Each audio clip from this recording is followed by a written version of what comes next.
Hello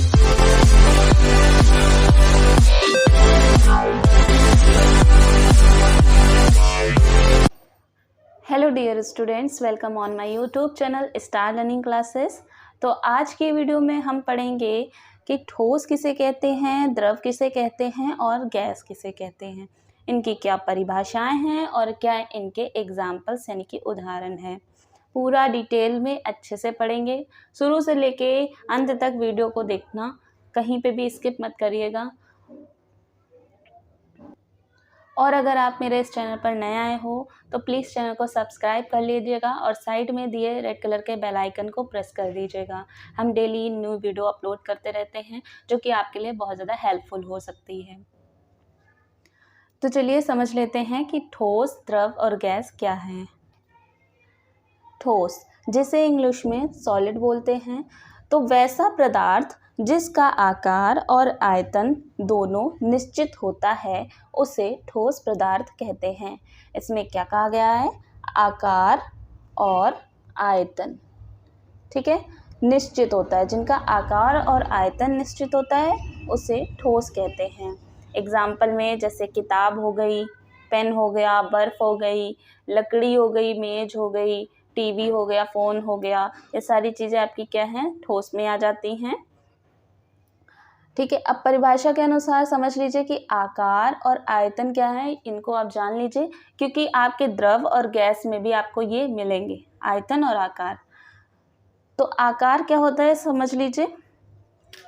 जैसे ये मैंने एक पेन का कैप लिया हुआ है, तो ये जैसा दिखता है, जैसा ये दिख रहा है चारों तरफ से, ये इसका क्या हो गया? ये इसका आकार हो गया। और आयतन क्या होता है? ये जितनी जगह आपस में अपने मतलब अपने चारों तरफ ये जितनी जगह घेरे हुए हैं, ऊपर नीचे दाएं बाएं से जितनी जगह घेरे हैं, तो ये इसका क्या हो गया? ये इसका हो गया आयतन। ठीक है, तो कोई भी वस्तु जहाँ पे भी रखी है और वो अपने आसपास जितना एरिया कवर करे है, जितना क्षेत्र वो घेरे हुए हैं, वो उसका क्या होता है? आयतन होता है। और जो भी वस्तु अपने जिस भी रूप में होती है वो उसका आकार होता है। तो आई होप कि आपको समझ में आ गया होगा आकार और आयतन किसे कहते हैं। ठीक है,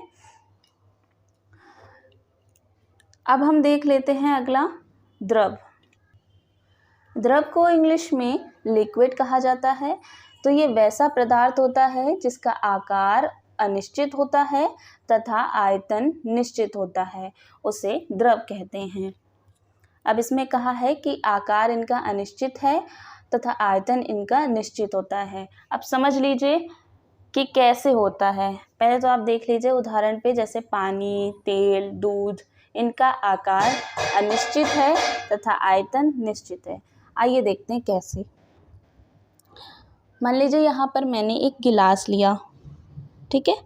अब इस गिलास में हमने पानी भरा और यहाँ पर हमने एक प्लेट ले ली, ठीक है। तो इसमें भी हमने पानी भरा, दोनों में हमने आधा लीटर पानी भरा है। अब जब हम इस गिलास में पानी डालेंगे ना, तो ये ग्लास का रूप ले लेगा। और अगर हम यही पानी पलट देंगे प्लेट में, उतना ही पानी, आधा लीटर इसमें और आधा ही लीटर हम इसमें अगर इसका पलट दें, तो ये किसका रूप ले लेगा? ये एक प्लेट का रूप ले लेगा। या यूँ कहूँ कि अगर हम इसको एक बाउल में निकाल लें, एक बाउल में अगर यही पानी पलट लें, आधा ही लीटर, ठीक है, अगर हम एक बाउल में निकाल लें तो ये बाउल का शेप ले लेगा। तो ये क्या कर रहा है? इसका आकार बदल रहा है ना। हम क्वांटिटी, मात्रा हम उतनी ही रख रहे हैं, आधा लीटर, हम तीनों में आधा ही लीटर है, लेकिन हम जिस भी बर्तन में रखते हैं ये उस बर्तन का आकार ले लेता है। तो इस तरह से क्या हुआ? इस तरह से इसका आकार बदल जाता है। इसीलिए कहते हैं कि द्रव का आकार आपका बदल जाता है। ठीक है, अब आयतन कैसे निश्चित है? इसका आयतन कैसे निश्चित है, आइए देख लेते हैं ये भी। आप देखो फ्रेंड्स कि जैसे इसमें हमने आधा लीटर पानी डाला, ठीक, तो ये उतनी ही जगह घेरेगा, आधा लीटर जितनी उतनी ही।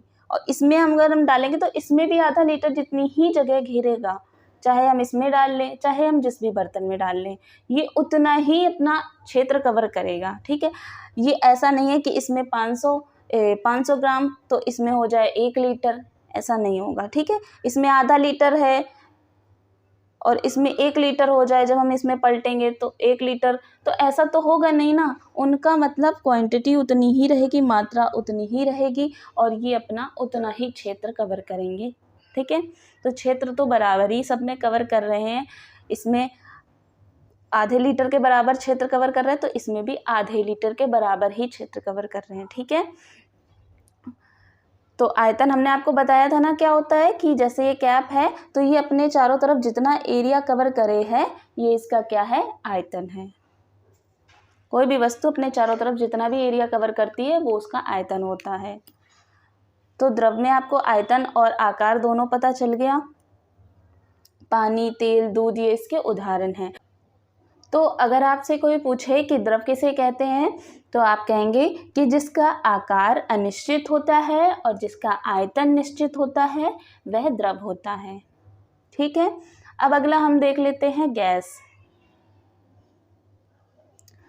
तो गैस वैसा पदार्थ होता है जिसका आकार तथा आयतन दोनों अनिश्चित होता है। ठोस में हमने क्या पढ़ा था कि जिसका आकार और आयतन दोनों निश्चित हो, और द्रव में हमने पढ़ा था कि जिसका आकार अनिश्चित हो और आयतन निश्चित हो। अब थर्ड है गैस, जिसमें कहा गया है कि जिसका आकार और आयतन दोनों ही अनिश्चित हो। ठीक है, मतलब है कि दोनों का कोई फिक्स एरिया या फिगर नहीं होगा। ठीक है, उदाहरण पे हम जैसे हवा हो गई, CO2 हो गई, O2 हो गई, या हीलियम गैस हो गई, या अन्य जितनी भी गैसेस हो गई। ठीक है, तो ये इनके क्या होते हैं, इनके आकार और आयतन दोनों ही अनिश्चित होते हैं। तो आइए जान लेते हैं इनका आकार और आयतन अनिश्चित कैसे होते हैं। चलिए समझते हैं। जैसे हमने एक पहिया लिया हुआ है और इसमें हमने गैस भर दी। ठीक है, तो जैसे इसमें हमने गैस भर दी तो इसने किसका आकार ले लिया, इसने एक गोल रिंग का आकार ले लिया। ठीक है, टायर का आकार ले लिया। उसके बाद जैसे गुब्बारा है तो अगर हम इसमें हवा भरेंगे तो ये किसका ले लेगा शेप, ये शेप ले लेगा गुब्बारे का।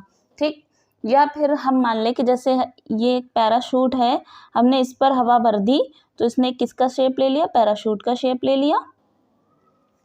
ठीक है, इसी तरह से हम जिस भी चीज में भरेंगे गैस तो ये उसका आकार ले लेती है। ठीक है, तो इसका आकार कैसा है, अनिश्चित है। जैसे हम लोग ने द्रव में पढ़ा था कि हम किसी भी बर्तन में पानी को पलट देंगे तो वो उसका रूप ले लेता है, उसका आकार ले लेता है।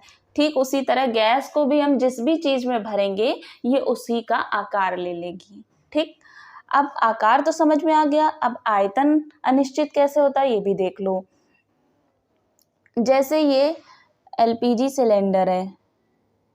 ठीक, ये LPG सिलेंडर है और इस सिलेंडर में प्रेशर के थ्रू बहुत सारी गैस भरी गई है, बहुत सारी गैस। ठीक, बहुत सारी गैस भरी गई है थोड़ी सी जगह में, लेकिन जब ये लीक हो जाता है तो इसकी गैस क्या है, हवा में चारों तरफ फैल जाती है और बहुत दूर दूर तक फैल जाती है।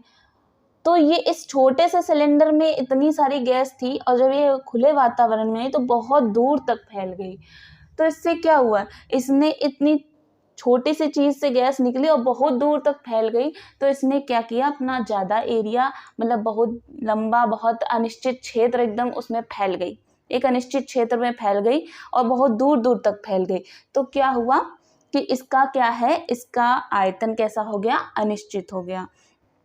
आपको हमने उदाहरण बताया था ना कि जैसे ढक्कन है तो ये कैप है जैसे, तो ये जहाँ पर रखी है जितना भी एरिया इसने कवर कर रखा है ये इसका क्या है, आयतन है। इसी प्रकार गैस इससे निकली हवा से तो ये बहुत दूर दूर तक फैल गई, बहुत दूर दूर तक फैल गई, और कितनी दूर तक फैलेगी ये भी कोई निश्चित नहीं। ठीक है, तो ये इसका आयतन कैसा हो गया, अनिश्चित हो गया। आपको आई थिंक आपको समझ में आ गया होगा, आशा करती हूँ कि समझ में आ गया होगा। अगर ना आया हो तो आप कमेंट करके बताइएगा, दोबारा से आपको समझा देंगे। तो अगर आपसे पूछे कि गैस किसे कहते हैं तो आप क्या कहेंगे कि वैसा पदार्थ जिसका आकार तथा आयतन दोनों ही अनिश्चित होता है उसे हम गैस कहते हैं। उदाहरण जैसे CO2 गैस, O2 गैस, हवा, और हीलियम, नाइट्रोजन। ठीक है, इस तरह से आप बहुत सारी गैसेस होती हैं, आप उनका एग्जाम्पल्स दे सकते हो। वीडियो अच्छी लगी हो तो वीडियो को लाइक करना, चैनल को सब्सक्राइब करना। मिलते हैं ऐसे ही नेक्स्ट इन्फॉर्मेटिव वीडियोज़ में। Thanks for watching this video.